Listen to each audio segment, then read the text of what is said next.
Hello guys, কেমন আছেন সবাই? আশা করি খুব ভালো আছেন। তো আজকের এই ভিডিওতে আমরা জানবো রজনীকান্তের জীবন সম্পর্কে। তো রজনীকান্তের বর্তমান বয়স হচ্ছে ৭৫ বছর বয়স। তো রজনীকান্ত ৭৫ বছর বয়সে এসেও তার জনপ্রিয়তা মোটেও কমেনি। কিছুদিন আগে তার মুভি রিলিজ পেয়েছিল কুলি। তো সেই মুভির বাজেট ছিল ৩৭৫ কোটি টাকা, যেখানে সে নিজের পারিশ্রমিক নিয়েছে ১৫০ কোটি টাকা।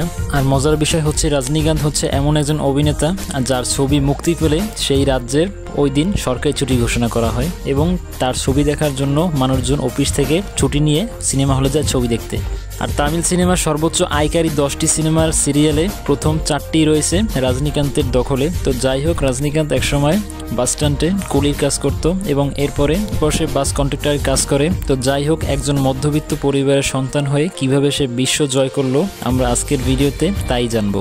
রজনীকান্ত জন্মগ্রহণ করে 12 ডিসেম্বর 1950 সালে। তো সেই হিসাবে তার বর্তমান বয়স হচ্ছে ৭৫ বছর। সে জন্মগ্রহণ করে কর্ণাট, বেঙ্গালুরু শহরে। তার আসল নাম হচ্ছে শিবাজি রাও গায়কোয়াড। জাতিতে মারাঠি, তবে বড় হয়েছে কর্ণাট সংস্কৃতিতে। বাবা রমেজি রাও ছিলেন একজন সাধারণ পুলিশ কনস্টেবল এবং মা জিজাবাই ছিলেন গৃহিণী। ছোটবেলায় মাকে হারান মাত্র 8 বছর বয়সে। পরবর্তী সংখ্যায় তিনি ছিলেন পরিবারের চতুর্থ। 2 ভাই একজন বোনের মধ্যে সর্বনিষ্ঠ। মা হারানো কষ্টে তিনি মাত্র 8 বছর বয়সে ভোগ করে। প্রাথমিক শিক্ষা করেছেন আচার্য পাঠশালা, বিবেকানন্দ বালক সংঘ। আর রজনীকান্তের ব্যাপারটি হচ্ছে, তার বয়স যখন মাত্র 6 বছর তখনই তার বাবা চাকরি থেকে রিটায়ার করে। পরিবারের আর্থিক অবস্থা ভালো ছিল না। তিনি ছোট থেকে বিভিন্ন রকমের কাজ করত। হাই স্কুলের পড়া শেষ করার পর সাংসারিক চাপের কারণে সে বেঙ্গালুরুর বাস স্ট্যান্ডে কুলির কাজ করত। তো লেখাপড়া হওয়ার কারণে সে একসময় বেঙ্গালুরুর মেট্রোপলিটন ট্রান্সপোর্ট কর্পোরেশন বাস কন্ট্রাক্টর হিসেবে কাজ করা শুরু করে। তো বাস কন্ট্রাক্টর হওয়ার কারণে তার প্রায় সময় তামিলনাড়ু এবং চেন্নাইতে আসা পড়তো। তো নিয়মিত তামিলে আসার কারণে তিনি দেখতে পান মাদ্রাজ ফিল্ম ইনস্টিটিউট নামে একটি অভিনয় স্কুল শুরু হয়েছে। কন্ট্রাক্টর হিসেবে কাজ করার সময় সহকর্মীরা লক্ষ্য করে তার অভিনয়ের প্রতি অনেক প্রতিভা। বন্ধুরা তাকে উৎসাহ দেয় মাদ্রাজ ফিল্ম ইনস্টিটিউটে ভর্তি হওয়ার জন্য, কিন্তু টাকার অভাবে তিনি ভর্তি হতে পারেনি। তো এক সময় তার একটি খুব কাছের বন্ধু তাকে টাকা দিয়ে সাহায্য করে ভর্তি হওয়ার জন্য। তো তিনি 1973 সালে মাদ্রাজ ফিল্ম ইনস্টিটিউট ভর্তি হয়ে যান। তো সেখানে তিনি অভিনয় শিখতে থাকে এবং 1974 সালে পরিচালক বালাচন্দ্রের নজরে আসে তিনি, এবং তিনি তাকে তামিল ভাষা শিখতে বলে। কারণ যেহেতু রজনীকান্ত হচ্ছে কান্নাট প্রদেশের, তো সে কান্নাটের ভাষা পারত কিন্তু তামিলের ভাষা পারত না। তো সেই হিসেবে তাকে তামিলের ভাষা শিখতে বলে এবং বালাচন্দ্রের নজরে আসার পর পরবর্তীতে তিনি তাকে গুরুর মতো হয়ে গাইড করে। তো যাই হোক, এরপর 1975 সালে তিনি প্রথম সিনেমায় কাজ করার সুযোগ পান, যেখানে মূল ভূমিকায় ছিল তখনকার সবচেয়ে বড় সুপারস্টার কমল হাসান। রজনীকান্তের চরিত্র ছিল নেতিবাচক, কিন্তু স্টাইল ও উপস্থিতি সবাই নজর কাড়ে। প্রথম দিকে মোস্ট খলনায়কের চরিত্রে অভিনয় করে, কিন্তু নিজের স্টাইল, ডায়লগ ডেলিভারি, এক্সপ্রেশন দিয়ে সবাইকে তাক লাগিয়ে দেয়। রজনীকান্তের চলা, কথা বলা, ভঙ্গিমা, সিগারেট ছোড়া স্টাইল সবকিছুই আলাদা এবং তার আইকনিক স্টাইল, চশমা পড়া, এগুলো সবই মানুষের হৃদয়ে জায়গা করে নেয়। তো এরপর 1978 সালে ভাইরবি সিনেমা তাকে প্রথম হিরো হিসেবে পরিচয় করিয়ে তোলে। এই সিনেমার পর তিনি হয়ে ওঠেন সুপারস্টার। এই শব্দটি তখন থেকেই শুরু হয় সিনেমার টাইটেল কার্ড হিসেবে। আর রজনীকান্তের মূলত টার্নিং পয়েন্ট ছিল 1980 সাল। 1980 সালে বলিউডের অমিতাভ বচ্চনের মুভি ডনের রিমেক করে রজনীকান্ত, আর সেই ছবিটির নাম ছিল বিল্লা, এবং সেই ছবিটির মাধ্যমে রজনীকান্ত পুরো তামিলে জনপ্রিয়তা ছড়িয়ে পড়ে এবং তারপর থেকে অমিতাভ বচ্চনের বলিউডের সব হিট সিনেমাগুলো তামিলে রজনীকান্ত রিমেক করত। আর এরপর 1983 সালে রজনীকান্ত অমিতাভ বচ্চনের সাথে বলিউডে সিনেমা করার সুযোগ পান। আর এরপর রজনীকান্ত 1983 সালে বলিউডে অমিতাভ বচ্চনের সাথে ছবি করার সুযোগ পান এবং অমিতাভ বচ্চনের সাথে ছবি করার কারণে তার জনপ্রিয়তা শুধু তামিলে নয়, সারা ভারতে ছড়িয়ে গিয়েছিল। আর রজনীকান্ত 1985 সালে তার জীবনে প্রথম অ্যাওয়ার্ড পান। রজনীকান্তের ব্যক্তিগত জীবন হচ্ছে, তিনি 1981 সালে বিবাহ করেন লতা রজনীকান্তকে এবং 2 কন্যার পিতা তিনি। আর তার বড় মেয়ের নাম হচ্ছে ঐশ্বর্য এবং ছোট মেয়ের নাম হচ্ছে সৌন্দর্যা। প্রিয়া, আর তার বড় মেয়ের হাজবেন্ড হচ্ছে তামিলের আরেক সুপারস্টার ধানুষ। রজনীকান্তের পুরস্কার ও সম্মাননা পদ্মভূষণ 2000 সালে এবং পদ্মা বিভূষণ 2016 সালে পেয়েছিল।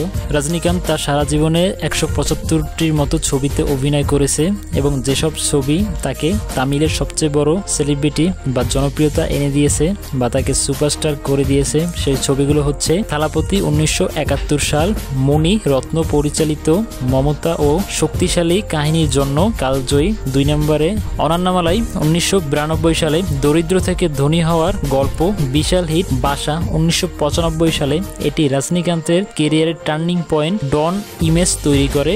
বুথু 1995 সালে জাপান সহ এশিয়ার নানা দেশে রজনীকান্তকে আন্তর্জাতিক তারকা বানিয়ে দেয়। আর এগুলো হচ্ছে মূলত তামিল ভাষা, তো আমার একটু উচ্চারণ করতে অসুবিধা হচ্ছে। তো এরপর রয়েছে পদায়া পাপ্পা 1999 সালে রজনীর ফ্যান বেসকে আকাশচুম্বী হয়, অসামান্য জনপ্রিয়তা। এরপর চন্দ্রমুখী 2005 সালে হরর কমেডি রেকর্ড ভাঙা ব্লকবাস্টার।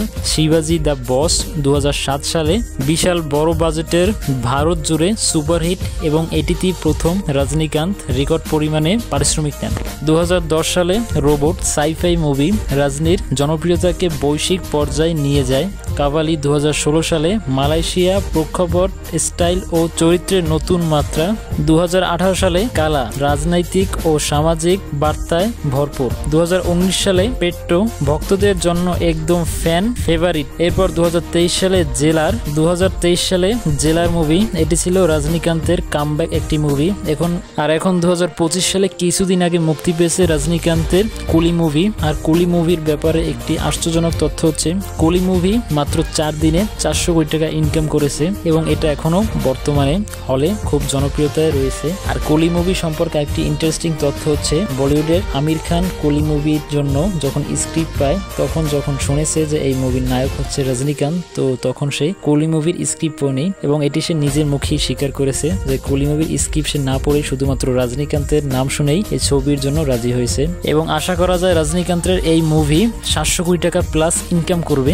আর রজনীকান্তকে নিয়ে সবচেয়ে বড় ব্যাপারটি হচ্ছে তার বর্তমান বয়স চলছে 75 বছর বয়স। তো এই 75 বছর বয়সে এসেও সে এখনো সুপার ডুপার হিট সিনেমা দর্শকদের দিচ্ছে। আসলে মানে বাংলাদেশের লোকজন 50 বছর হলেই ঠিকমতো হাঁটতে পারে না, আর সে 75 বছর বয়সে এসেও অ্যাকশন মুভিতে অভিনয় করছে। আসলে এটা একটা অনেক বড় ব্যাপার স্যাপার। আর মনে হয় না সারা পৃথিবীতে এমন কোনো নায়ক আছে যে 75 বছর বয়সে এসেও এরকম অ্যাকশন মুভি করছে এবং তার এত ফ্যান বেস রয়েছে। তো যাই হোক, রজনীকান্তের গাড়ি বাড়ির ব্যাপারটি হচ্ছে তার টোটাল আনুমানিক 15টির মতো গাড়ি রয়েছে।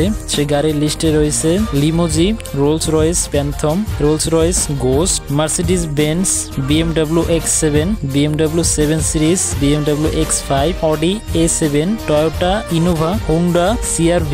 আর রজনীকান্ত চেন্নাইয়ের পোস্টঘাট এলাকায় একটি বিলাসবহুল বাড়িতে বসবাস করে থাকেন এবং তার বাড়িটির আনুমানিক দাম হচ্ছে প্রায় 35 কোটি টাকা।